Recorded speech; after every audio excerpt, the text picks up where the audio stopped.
Now, what's a major challenge here for procurement? Procurement, it's a just-in-time delivery type setup, so there's lots and lots of commodities, whether it be structural steel frame components, mirrors, tubes, ball joints for operation, drive motors, piping, insulation, wire and cables. There's lots and lots of commodities that go in, and obviously if you have a plant that's scattered out over 500 to 2,000 acres, you've got lots of things to deal with and lots of commodities to buy, and you've got to get them there just in time. So the procurement group is continually dealing with that, along with the conventional way of a power plant with a power block. We have equipment deliveries, the condensers and all the other things that go into the power block area. We're dealing with and managing fragile inventories because the mirrors and the receiver tubes are fragile. We have to watch how we handle those. And we're managing coordination with international suppliers. We're bringing technologies in from all over the world to put into these plants. So procurement has a big role from the beginning all the way through expediting to buying and expediting on the power plants. What's the role of construction? And I'm going to give you a little scope and scale here so you can kind of get a feel for what we're talking about. I'm going to use the Martin Solar power plant as an example. The Martin Solar is a 75 megawatt plant. Most of the plants being developed these days are in the 300 megawatt range. So if you can imagine, most of the plants are 4 times the size and scale of what we're going to talk about here. But the Martin Solar plant's on 550 acres. We had over 1,000 craft workers on site. We had 1.8 million man hours. We erected 6,816 Gossamer frames. Those frames had 4,253,000 parts in them. We put 197,000 mirrors up. We had over 200,000 linear feet of pipe. We installed approximately 163 miles of wire and cable, and we had enough concrete to pave a 2-lane road from the site to Key Largo, which is about 163 miles. So you can see there's lots of components and lots of things that go into this, and I'm going to show you a short video of kind of what that means so you get a good feel for it. What you'll see here is you'll see the guys in the field erecting the frame. Like I said, we had 6,000 frames, nearly 7,000 frames. Each frame had 684 pieces to each frame. So you'll see the guys putting there. It's a Gossamer aluminum frame. They're 12 meters long. You'll see them driving pins and driving connectors there. They'll move it down an assembly line. They'll pick it up and they'll put it in place on the pylons. 6 of these collectors are connected together on one drive, so 6 of them rotate together. You see them putting the mirrors here on the frames themselves. There's 28 mirrors to the frame. We had 142 loops in this facility. A loop is 600 meters long. It's 300 meters down and 300 meters back to the headers for the HTF system, for the heat transfer fluid traveling the length of the facility. And you can see one completed solar collector here rotating where it's tracking the sun. Now, what are the major considerations for construction? Obviously, we've talked about these being large scale, being 500 to 2,000 acre sites. We're working in extreme environments, whether it be the heat of the desert or the rains and the hurricane potentials for the Florida area. Our labor availability, we've got to have a large workforce in an area that may not have a workforce, the desert environment being one where we have to go out and find the workforce. We have a contracting philosophy of bringing in subs and doing things that bring those guys in and help those guys work in that kind of environment. We have a construction assembly of solar field components.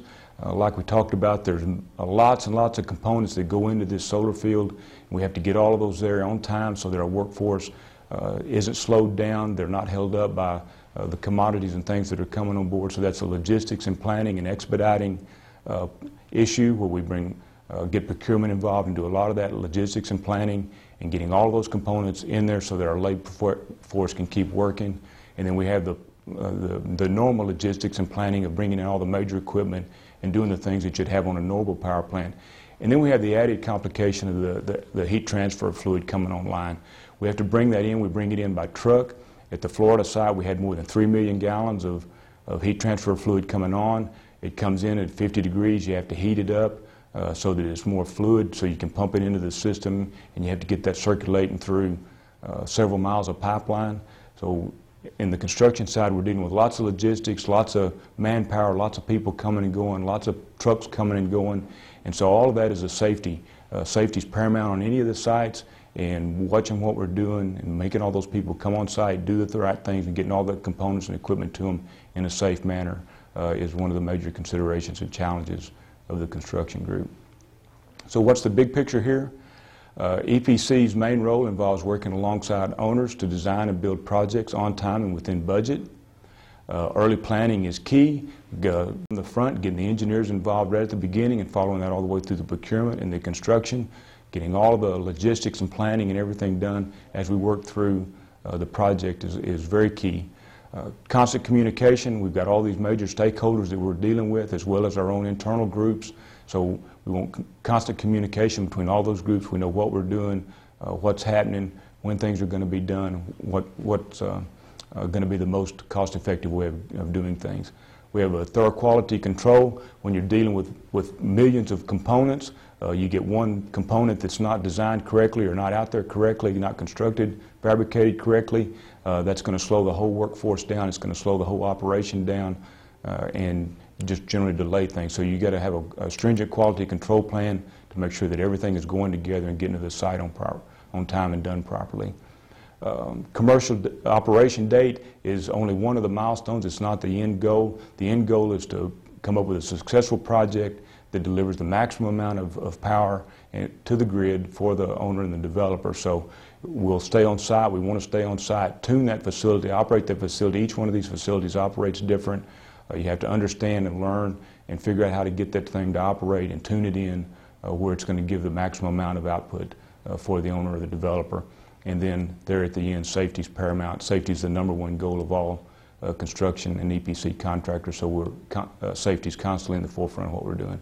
In short, a true EPC partner is the partner that collaborates with the owner and the developer and executes a winning project. Jim, that's the end of my presentation, and I'm going to throw it back to you. Well, thank you, Clint, for that informative presentation, and some questions from our attendees have been piling up, so let's look at some of them if we can. This first one actually is in two parts. First says, some of the assembly processes for solar components, for example, frames, seem to benefit from a manufacturing approach. Do you agree? And how does this influence the approach to construction? Yes, when we're dealing with lots of components, we're dealing with the repetitive nature of things. So in a typical, what I'd call a typical construction environment, we're not doing things over and over and over again. Like we said, we had over nearly 7,000 frames that we were doing, so we were doing the same thing over and over again. And construction techniques generally don't lend themselves to multiple repetitive type things. So we bring in the lean kind of manufacturing type operations and study and figure out how to do those repetitive nature of things over and over again. So yes, manufacturing type techniques get involved in that, but another thing is that we found that's very important is to listen to our people. In a construction environment, everybody wants to achieve and do things. They're mostly type A personalities. So you get the people involved, you listen to what they're telling you, and you challenge them to do things better and quicker and faster, and they'll come through, they'll look at ways, they'll come up with new and innovative ideas of doing things that help and increase the productivity. So yeah, we look at lean manufacturing, and it's important, but we also want to listen to our people and understand what they're telling us and how they're telling us and what they're looking to do and how to make things better. All right, this next question reads like this. From an EPC perspective, what is the single greatest challenge to overcome on these CSP projects? And again, we talked a lot about logistics and planning and the multiple components and the multiple people and the labor and the manpower and just the overall size and scope. The major challenge is all the way from the beginning of the project. You start with that in mind and you work it all the way through to the end. So you begin with a plan to deal with the logistics, even in the engineering phase. What are we going to do? How are we going to construct it? Where are we going to work from and where are we going to work to? So we plan the work and work the plan from the very beginning all the way through the end. So the logistics and the planning of bringing all the components and all the manpower together on the site is what I'd say is the most challenging thing to deal with. All right, Clint, next we have for you. You've built plants in Florida and Nevada, each with a very different geography. Does one geography present more challenges than the other? I would say they present a different challenge. Obviously in the desert in Nevada we had the heat environment, the dust, and those kind of things that we had to deal with in Nevada. So you either come in early in the morning and you get done at noon and you go home, or you deal with things like that. On the design side, you're looking at some of that stuff and doing those things, but it's mainly on the construction side where you're dealing with that. In Florida, it was a whole different set of challenges, which were just as complicated. We had hurricane environment. We had to design for higher wind loads on the engineering side, but then we had to work. We had to work in the rain and figure out how to do that and bring the labor force and keep everything productive in a more rainy cloud cover environment. So I'd say they're equally challenging. Okay, let's look at another one.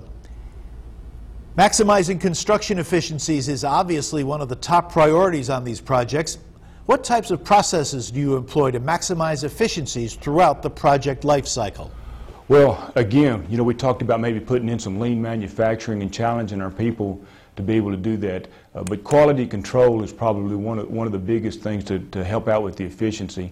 If you have a good quality control program and you get things out there that are supposed to be out there, first off on time and when they're supposed to be there, but that are quality, that you don't have to swap out components, and you don't delay the workforce that you've got going, then that's where you build in the most efficiency. You challenge the guys to do the things and do the things more efficiently, and then you back that up with a quality program, and then the logistics and the procurement and the expediting, they get all of those things to come together to make it efficient.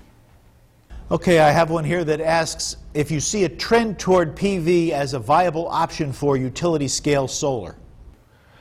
I think PV is a viable utility scale, but I think it's going to be a smaller utility scale, and I'm not versed in all of the PV things that we're doing. I'm more on the CSP side, but PV I think is good up to a 25 to 50 megawatt range, which is going to be more of a distributed, kind of like wind power.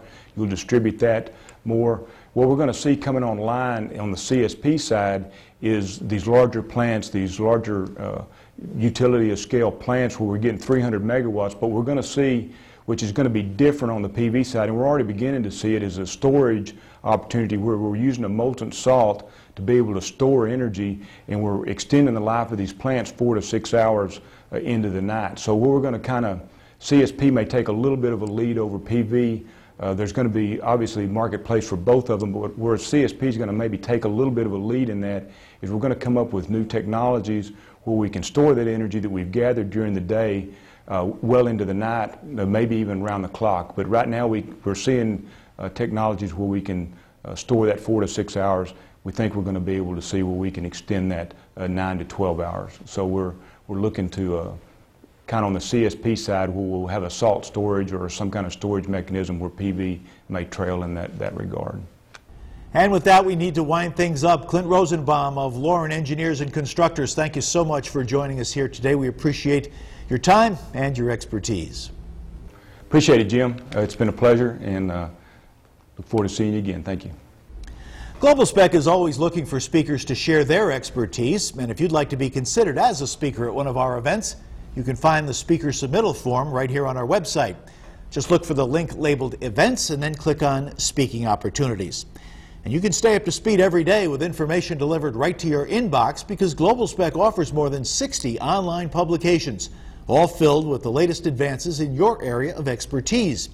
Sign up for our newsletter and our product alerts for the latest innovations to hit the market. You can find both of these links in the Resource Center under GlobalSpec Resources and then click General. And at the end of each session, please take a moment to complete the survey by clicking the Take Survey button on your video console. It's a good way to let our speakers know how they did today and provide feedback that helps us improve the quality of our GlobalSpec events, making them an even better investment of your time. Up next at 2 p.m. Eastern Time is Dr. Ho-Jun Yoon from Solargy in Piedmont, California. He'll be presenting on concentrating photovoltaic technology, refractive primary optics based on all-glass lenses. We'll alert you via our scrolling marquee at the bottom of your screen about 5 minutes prior to the start of this presentation, so you won't miss it. In the meantime, take some time to chat with your peers and industry experts gathering in the exhibit hall and networking lounge. We'll see you again here in the conference center at 2 o'clock Eastern Time.